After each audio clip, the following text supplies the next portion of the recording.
Na msikilizaji popote ulipo Asia, Europa, Afrika, Amerika, nachukua fursa ndimo kukaribisha kwa bombo za matangazo ya soka zikiwa ni kokoro kakara papara za nyapara wa soka tamhali wa tambahua unalila soka lishajajalisha moya Radio 47 kitu ambacho kwamba kinatanda na kutandawa kinatamba na kutaratamba. Msikilizaji, nusu finali za kombe la Carabao Cup mkondo wa pili wa mwa pili hii chini ubingwa wa London Nyasini wa Fly Emirates watakona koruzana vijana wake Mikel Arteta na bunduki Arsenal dhidi ya Chelsea na Blues vijana wake Liam Rosen. Msikilizaji, namuona nyapara sika leo mwite nani Michael Olivia ashaka kipenga baina mdomo na jina China sema mechi anze kati uwanja China gulake mwite Enzo Fernandez anapiga pasi moto kama nini moto kama pasi anaika migoni pake mchezaji mwite Ice Cold Jelamil Palma anabadilisha darubini kampasi soka anamtilia nani anamtilia Malo Gusto anautoa mpira Ufaransa hadi uko Uingereza anawai Mwingereza muite Trevor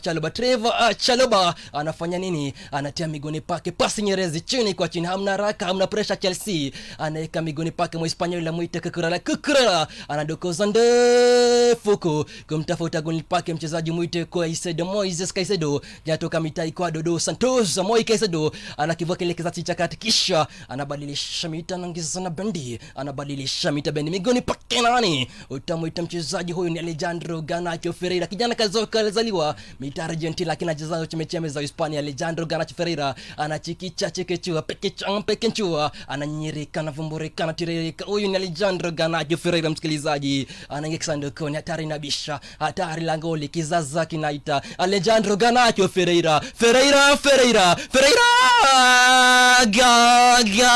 Gala anajulikana kama nani msikilizaji muita Alejandro Garnacho Ferreira. Leo hii katika ulimwengu wa soka nimeshuhudia nini? Nimeshuhudia utatu utakatifu. Yani alimpata mpira Alejandro Garnacho akageuka kwa nani? Akageuka kwa Lionel Messi. Kisha alipokwenda kulipiga tofali akageuka kwa nani? Cristiano Ronaldo. Amepiga tofali yake David Raya. Leo hii jio la Daudi alimsaidia hata kidogo. Amepiga tofali la Goliathi. Daudi akaona vimulimuli akaona kivumbi. Msikilizaji, Chelsea dakika 7 wanalipata bao la ufunguzi. Msikilizaji, naona mashabiki wa Chelsea vita vikaliki vimewaka moto, wanaruka juu chini. Msikilizaji, wana furaha ribo furaha ambayo kwamba haina kifani. Msikilizaji, kocha Liam Rosen ni kama mwingi mnyeka ingiwa na kichaa. Angalia jinsi ambavyo kwamba anaukimbia ule uwanjani. Msikilizaji, benchi mzima la Chelsea limesimama. Msikilizaji, linainuka kushangilia bao lake mchezaji Alejandro Garnacho Ferreira. Kumeanza kuwaka moto hapa unga huu wa Fly Emirates. Msikilizaji, Ali Hassan niendelea ama nifike tamati hapo?